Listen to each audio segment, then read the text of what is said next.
안녕하세요. 인사이드 스토리 유진영입니다.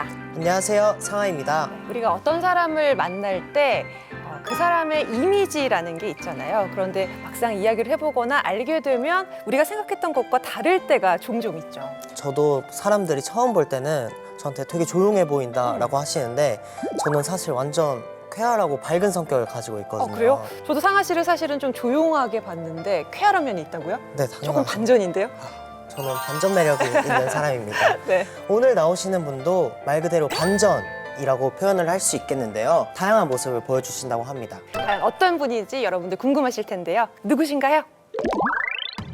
전주 대사습 학생부 최연소 장원, 남원 영창대회 학생부 장원, 전국 춘향 선발대회 미스 춘향 시인, 상해 국제영화제 최우수 여우주연상, 낭트 국제영화제 여우주연상, 이곳을 봅니다. 1등이 아니면 일절 상대를 안 하는 그녀 오정혜. 이리 오너라 업고 놀자. 단아한 한국의 미 만정 김소희 선생의 막내 제자, 관객의 심금을 울리는 국악인, 우리가 모두 아는 그 사람 오정혜.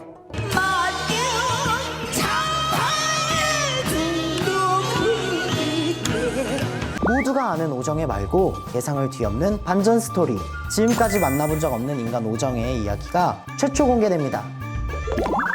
국악인, 배우, 진행자 그 어떤 분야에서도 떡소리 나게 그 역할을 제대로 해내시는 바로 그런 분이죠. 오정혜 씨 모셨습니다. 어서 오십시오. 네, 반갑습니다. 네, 안녕하세요. 저희가 앞서 영상에서도 봤지만 어떤 수식어를 붙여드릴까 고민을 많이 했거든요. 국악인 오정혜, 배우 오정혜. 하지만 저희는 오늘 인간 오정혜를 알기를 기대하는 마음으로 어떤 수식어를 붙이지 않고 일단 이름으로 좀 소개를 해드렸는데 마음에 좀 드십니까? 일단 온몸이 편해요.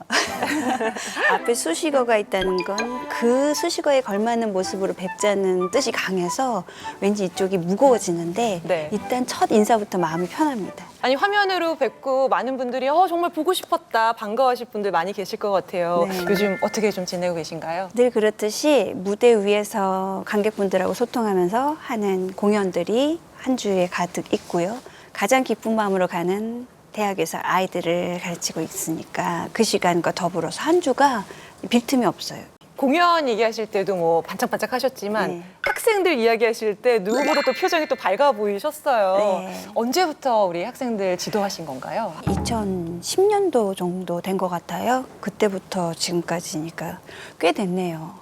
생각은 엊그제 같아서 몇 년도인지 저는 셈이 잘 안 돼서 항상 오늘이 처음이고 오늘이 마지막이라는 기분으로 가니까 그런 것 같아요. 네. 어린 친구들, 어린 학생들과 늘 함께 하신다고 해서 그런지 그 좀 유쾌한 에너지가 좀 느껴진다고 할까요? 그런 얘기 좀 많이 들으시나요? 맞습니다. 오늘 이렇게 처음 뵌 상하 씨 같은 분이 제 앞에 가득 있다 보니까 네. 인꽃이죠. 늘 꽃다발을 앞에 두고 이야기하는 기분이니 그 아이들 보면서 인상을 찍을 일이 1도 없죠. 영상에서 이제 상하 씨도 말씀해 주셨잖아요. 반전의 아이콘이다. 맞습니다. 과연 어떤 반전의 모습을 보여주실지 기대가 되는데 어떤 게 우리가 준비가 되어 있죠? 매력이 넘친 사람 오정혜를 만들어준 인연을 찾아보는 시간을 갖도록 하겠습니다. 일명 오정혜의 인연을 준비해봤습니다.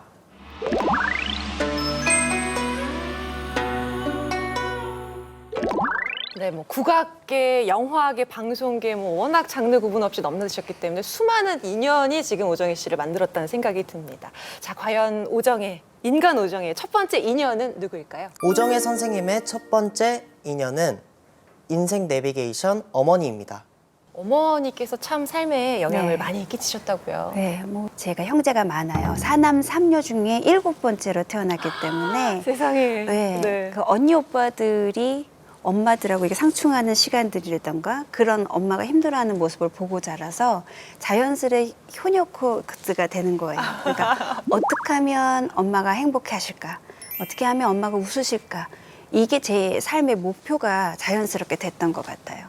그런데 엄마가 너무 지혜롭고 현명하시기 때문에 돌아가셨을 때도 삶의 습관들을 잘 키워주신 덕에 지금도 옆에 계시는 것 같은, 저한테는 어머니라는 존재가 존재 이상이에요. 정말 뭐 말씀하시는데 어머니에 대한 사랑이 뭐 절절하게 느껴지는데 저희 제작진 먼저 만나셨을 때 나 못됐었다 네. 이런 맞아요. 얘기를 하셔가지고 제작진이 믿을 수 없다 저한테 좀 진상을 좀 물어봐 달라 이야기를 했거든요. 정말 못되셨다고 생각을 하시나요? 네, 네. 태어나기를 못되게 태어났어요. 아주 고집불통에 갓난아이 때 울음이 시뻘개서 숨이 넘어가기 전까지 울었대요. 아이고. 그래서 그런 아이를 잘 파악하셨던 터라 어머니께서 저한테 어떤 식으로도 훈육을 할 때 야단을 치시는 법이 없어요. 예를 들어 병원에 예방주사를 맞으러 갈 때도 우리 정혜는 주사를 맞아도 틀림없이 울지를 않아. 아이고. 절대로 안 운다 우리 정혜는. 이거를 가시는 길에 계속 세뇌이시는 거예요. 네. 실제로 병원에 가서 주사를 맞으면 눈물이 나는데도 엄마가 그렇게 말씀하셨기에 꿀꺽 안 아픈 척을 하는 거죠. 그래서 이 고집불통 아이를 그렇게 선 칭찬으로 리드를 잘 해주셔가지고 현명하게 잘 키워주신 것 같아요. 아주 못됐어요, 고집이. 네, 어머님의 이 가르침이 지금까지도 이렇게 영향을 미쳐서 그런데도 여전히 못됐다는 표현하시는 거는 믿을 수가 없습니다. 진짜 못됐어요. 계속 강조해 주시는데 네. 막 말 안 듣고 떼부리는 아이에게 그렇게 먼저 칭찬을 하는 거 사실 너무나 쉽지 않거든요. 맞아요. 저도 지금 이제 그 딸아이를 키우고 있는 엄마로서 예. 와 생각처럼 이게 정말 쉽지 않아요. 맞아요. 오늘 아침에도 이미 한 소리를 하고 나와서 벌써 들으면서 반성을 하고 나왔는데 너무 대단하시게 네. 이게 아이를 파악하고 먼저 그렇게 훈육을 해주셨다는 게 너무너무 맞아요. 배울 점이다라는 생각이 듭니다. 저도 엄마인데 순간순간에 사람의 감정이 치받잖아요. 근데 그걸 누르고 아이의 미래를 위해서 그 정서를 위해서 그렇게 하신다는 게 쉽지 않은데 7명 키우시면서의 그 경험이 네. 마지막에 다 쏟아 부으신 게 아닌가.